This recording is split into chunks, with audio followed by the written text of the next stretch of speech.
Vamos lá, né? Questão 10 agora, aí seguindo com a misturada, né? Eu estava vendo na questão 10 aí, acentuação, verbo, pronome. Pois é, uma misturada, uma salada de questão aí. Mas vamos lá, vamos pegar regra por regra, pontuar esse negócio aí. É isso, vamos lá, acompanha aí.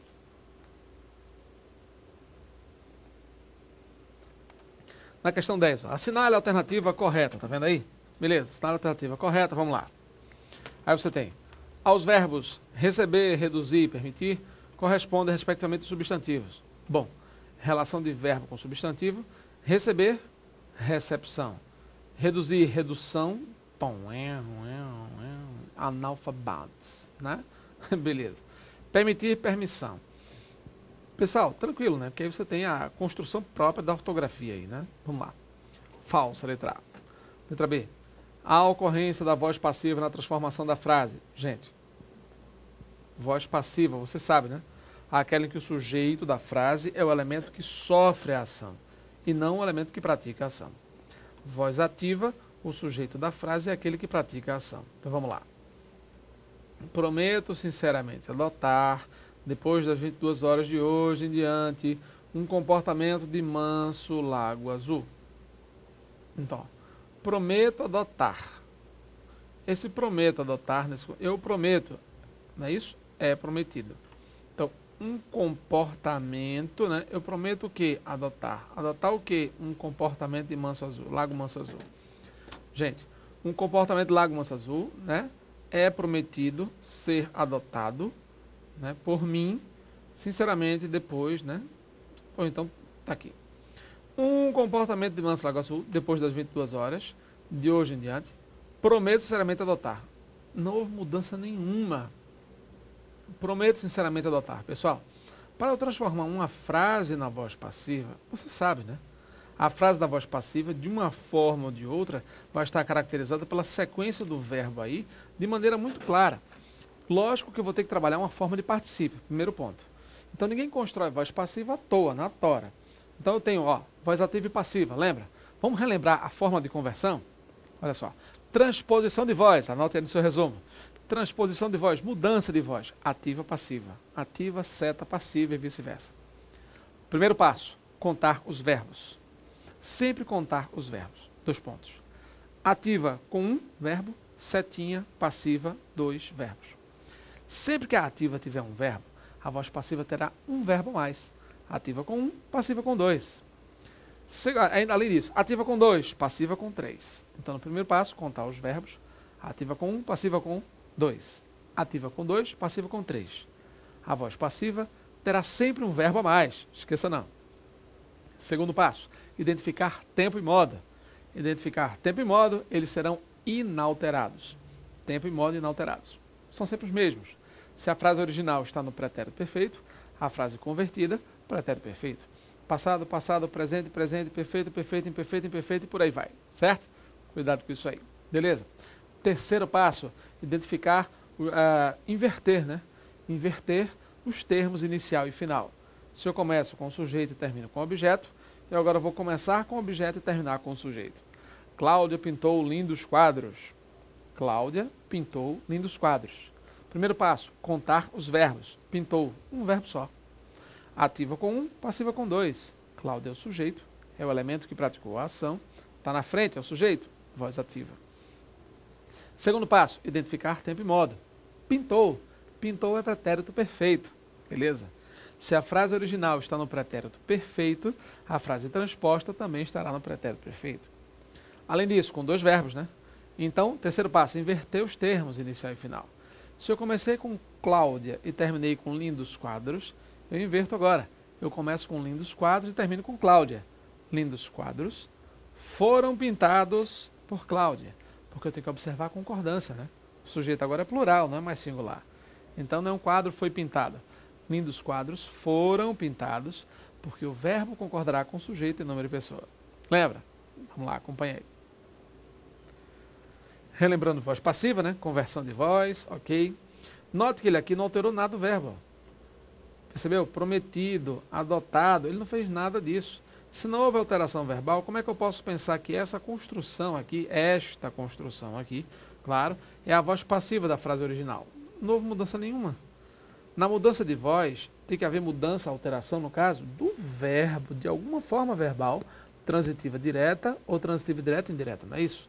Aqui não houve nada, ele só fez copiar e colar esse negócio aqui, ó. Prometo sinceramente adotar, prometo sinceramente adotar, não mudou nada. Por isso é que a letra B de bola está fora do circuito aí, fora. A palavra Deus na frase, para agradecer a Deus, está corretamente substituída por um pronome pessoal em agradecê-lo. Não, gente, claro que não. Claro que toda referência a Deus tem que ser maiúscula, tá? Isso aqui é verdade, né? Agradecê-lo, se fosse o caso aqui. Então, amá-lo. Ló, caso se refira a Deus, tem que ser maiúsculo, tá? Engraçado, isso é uma convenção, tá? Toda vez que for divindade é maiúsculo mesmo, ok? Vamos lá. A palavra Deus na frase agradecer a Deus. Gente, quem agradece, agradece a alguém. Por que não pode ser Ló? Ló é uma forma pronominal direta. Não substitui termos que exigem a. Percebeu? O Ló não se resolve, não se relaciona com verbos transitivos indiretos. Não é o caso. Percebeu? Então, agradecer-lhe. Ou então agradecer a ele. Mas agradecê-lo não. Está errado também a letra C. Certo? Agradecer-lhe ou agradecer a ele. Tranquilamente. Joia? Beleza? Deditado. As palavras prédio, horários e silêncio são acentuadas de acordo com a mesma regra. Fácil, né? Paroxítona terminada em ditongo. Paroxítona terminada em ditongo. Também. E como é que eu vou saber isso? Terminou com duas vogais. A vizinha é a mais forte. Uma palavra que termina com duas vogais, seguida não de S. A vizinha é a mais forte. Paroxítona terminada em ditongo. Paroxítona terminada em ditongo. Tá aí, ó. Silêncio termina com duas vogais. A vizinha é a mais forte. Se a sílaba vizinha é mais forte, tá aí. Paroxítona terminada em ditongo. Certo? Beleza? A preposição a da frase. Aqui estamos todos a bailar. A é preposição, né? Você sabe, porque está diante de verbo no infinitivo, né? Fácil. Repete-se. Recebi outro dia consternado a visita do zelador. Esse a é artigo. O artigo da palavra visita, que é substantivo. Nada a ver. Ok? Letra D, fácil, fácil. Por mais que o cara voasse em todas as outras, ele acertaria aqui. Ok. Próxima questão. Vamos lá. Questão 11. Assinale a alternativa em que a grafia de todas as palavras está adequada. Gente, olha só que questão interessante. Eu estava vendo quantos homônimos e parônimos ocorrem aqui, ó. Iminência, percebeu? Infligiu, ratificar, flagrante, fragrante e tal, certo? Então, ó, relembrando, tá? Homônimos, palavras que têm sempre alguma coisa igual, ou mesmo som, ou mesma grafia. Homônimos. Concerto com S, concerto com C, mesmo som. Homônimos, homógrafos ou homográficos. Concerto com S, concerto com S. Homógrafos, homográficos, mas heterofônicos, sons diferentes. Concerto com C, concerto com S, grafias diferentes, mesmo som. Acho que eu troquei na explicação anterior, né? Pois acho que eu confundi. Concerto com C, concerto com S, grafias diferentes, mesmo som, homófonos, heterográficos, ok? Beleza. E os parônimos, pessoal? Parônimos, paro, vem de parecidos. Palavras muito parecidas, agora são diferentes. Aí você pode colocar parônimos, no seu resumo aí, parônimos, setinha, tudo diferente. Sinalzinho de matemática, né? Aquele sinalzinho diferente. Já fica um resumo massa. São parecidas, mas tudo diferente. Entendeu? Só parece. Vamos dar uma olhada aí. Olha o que ele colocou. Diante da iminência de receber uma reclamação, pessoal, não é diante da eminência, né? E iminência, e não é, não é? Eminência é importância, grandiosidade, né? Elevação. Então, eminente, importante, elevado, solene. Iminente, prestes a acontecer. Certo? Cuidado aí, ok? Beleza? Infligiu, o que é isso? Não confunda infligir com infringir, tá certo? Infringir, violar, desrespeitar. Infligir significa castigar, penalizar, aplicar a lei. Joia? Ratificar, consertar não, confirmar. É com A, hein? Confirmar, ratificar, corroborar, enfatizar. Retificar é corrigir. Fragrante. Aham, peguei no fraga. Nada a ver com isso, hein? Fragrante, perfumado. Vem de fragrância. Agora, flagrante, notório, evidente. Percebeu? Flagrante é uma coisa, fragrante é outra. Tá? O 1003 acatou o regulamento, mas se permitiu formular argumentos e primícias condizentes com a primícias, não, premissas, teoricamente isso, né? Olha aí, primícias condizentes. Vamos lá. E aí, questão 11. Resposta certa, letra? Claro, letra C, né? Os vizinhos confirmaram a reclamação feita. Estava na mesma onda aí. O 1003 infligiu o regulamento. Não, infringiu. Não é isso? Foi preso em flagrante. Formular argumentos e premissas. P-R-E-M-I-S-S-A-S. Premissas condizentes. Ok? Questão 11. Portanto, letra C de casa. Ação alternativa com afirmações. Mais um texto agora, né? Um texto agora extraído do Estado de São Paulo. Fala que a questão do Departamento de Competitividade e Tecnologia, as metas estabelecidas pela Política de Desenvolvimento Produtivo, uma série de coisas aí, ok? Vamos lá. Beleza. O dólar fraco, né? Para completar o dólar fraco, exportações de venda, tira competitividade, vamos lá. A questão 12, com relação a esse texto. A projeção da Fiesp indica avanço das exportações brasileiras? Não, né, gente? Pelo contrário, se o dólar está caindo, se as coisas estão reduzindo o ritmo, é lógico que não haverá aumento, avanço. E sim certa retração, né? Vamos lá. Até porque ele colocou no começo, né? O objetivo é ampliar, mas nesse caso é só como objetivo. P de bola. Juro alto e impostos impedem expansão. Fiesp aponta dificuldade no plano de incentivo à indústria. E aí, o que você acha? Tranquilo, né? Exatamente as afirmações. Nos dois casos, o juro alto e os impostos dificultam a expansão. Ele colocou isso aí, né? Porque nessa taxa de juro alta e essa questão do imposto, se paga muito imposto, encarece muito o lucro, né? Encarece muito, vamos dizer assim, o retorno tributário da coisa aí, né? Vamos lá. Perspectivas promissoras para a indústria. Não. Carga tributária moderada compensa a alta de juros? Não, não compensa, é um problema sério. Condições favoráveis para a transferência de renda do setor privado para o governo. Gente, ó, o que ele está colocando, tentando fazer de afirmações aqui, são todas extremamente aí, né, voltadas para o texto, mas com vieses bem distintos, né? Algumas até absurdas, né? O dólar fortalecido tende a aumentar a exportação. A gente já sabe que não. Se o dólar fortalece, cai a exportação, porque o produto do exterior fica mais barato. Então você vê que tem coisas assim realmente que não facilitam muito a compreensão de que as coisas podem estar boas, ruins e tal, essa coisa toda, tá? Então a resposta certa, claro, letra B de bola, questão de número 12. Vamos avançar. Questão 13, penúltima questão, né? Olha aí, são 14 questões mesmo, são 15 não. É legal. Confronte o texto 2 com o trecho a seguir e assinale a alternativa correta. Bom, e aí? Eu, 1003, me limito a leste, tal e tal. Quem vier assim, explicarei. Eu preciso repousar, fulaninho tá aí, tal, beleza. Ele quer pegar esse trecho aqui, do texto anterior, com o texto 2, confrontar, tá certo? Vamos lá.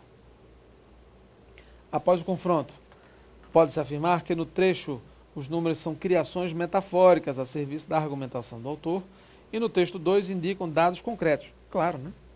Observe no texto aí como esses números aparecem. É só observar, né? Aqui. Beleza.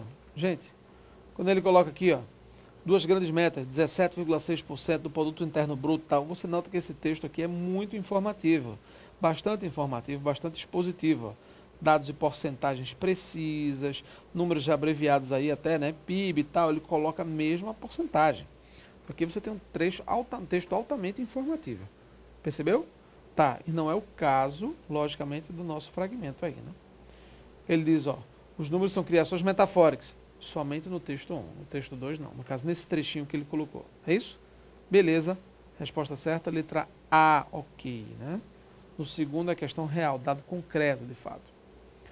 No texto 2, tal como no texto 1, os números são projeções subjetivas. Bom, quando se fala projeção subjetiva, claro, né? São invenções, são recriações, tá? Subjetiva de subject, do sujeito, né, do eu. O autor do texto criou isso. As referências numéricas de ambos os textos expressam a representação figurativa. Não, o segundo é real. Os números do texto 2 são inadequados para a configuração de fatos concretos? Claro que não. Porcentagens, dados exatos, precisos? Não tem nada a ver. Mensuram com exatidão a realidade. Letra E. A caracterização dos fatos por meio de números impossibilita tanto 3 como 2 a representação fiel da realidade. Gente, impossibilita não, né? Se ele coloca os números, ele dá com fidelidade os números. Ele apresenta com fidelidade os dados. Percebeu aí? Resposta certa, portanto, letra A. Beleza, maravilha. Questão 14. Atente para as afirmações. Última questão. Vamos lá. Na questão 14 ele coloca aí, né? Veja que ele está correto o que se afirma em. Ele quer saber qual delas está correta. Vamos lá? Na frase, reclamar do barulho, tá os vizinhos do morador. Repete-se a mesma regra de concordância verbal da frase. Juros em alta e câmbio derretendo tendem a inviabilizar. Pessoal, sujeito composto, né? Reclama dos barulhos e os vizinhos e o morador. Ó, os vizinhos e o morador, sujeito composto. Percebeu?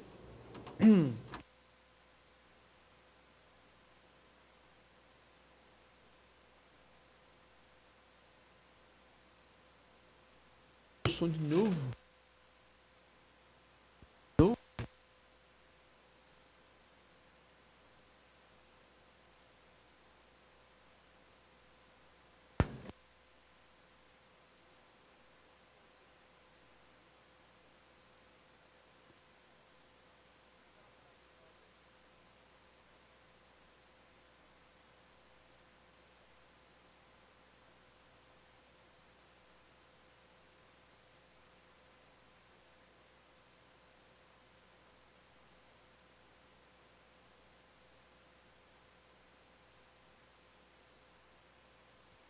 E aí, bicho, no bolso aqui? Será que é isso aqui, bicho? Ué, é isso mesmo, cara, ó. Minha irmã, fui eu. Fui eu. Soltou assim, entendeu?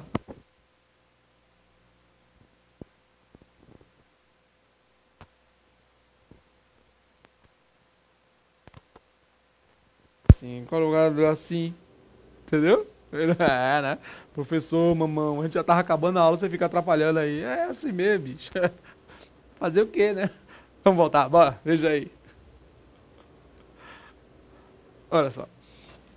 Na frase, reclamaram do barulho dos vizinhos e tal. Sujeito composto, já vimos. Verdadeiro, item 1.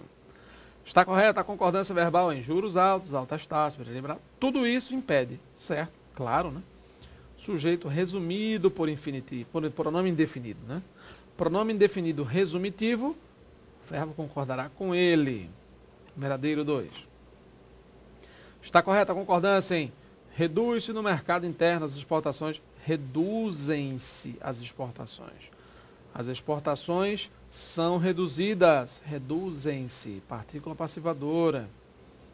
Falso. Na frase, de acordo com as projeções, não deverá passar dos 19% dos índices, não deverão passar. Os índices não deverão passar. Beleza? Falso também o 4. Claro, resposta certa, letra D de dado, os únicos com 1 e 2 aí. Beleza? É isso aí, vamos dar uma relaxada agora. Lembre-se, nós somos o que fazemos repetidas vezes. Portanto, a excelência não é um ato, mas um hábito. Bom, essa frase aí foi atribuída a Aristóteles, né? Pelo menos nesse contexto. Está com isso na mão, professor? A aula já está acabando. Eu vou ter trabalho de botar no bolso, né? Nesse contexto, claro, a excelência é um hábito e precisa ser mesmo, né? Aquela coisa que a gente tenta fazer perfeita, da melhor forma possível. Claro, a gente tem que começar a seguir criando o hábito, a rotina e fazendo tudo pianinho, aquela coisa, né? O grande músico, seguramente, repetiu muitos acordes, fez muitas coisas. O grande aluno repetiu muitos códigos, as questões, exercitou tudo, está sempre exercitando, fazendo prova, resolvendo questões, relembrando as regras, criando recursos de memorização, mnemônicos, né? Aquelas palavrinhas loucas que você deve conhecer muito bem, você que está estudando, né? Se não conhece, está na hora de fazer, hein? Pois é, a excelência se adquire com repetição, com persistência. Esse é o ponto, claro. Persista, vai em frente. Até a próxima.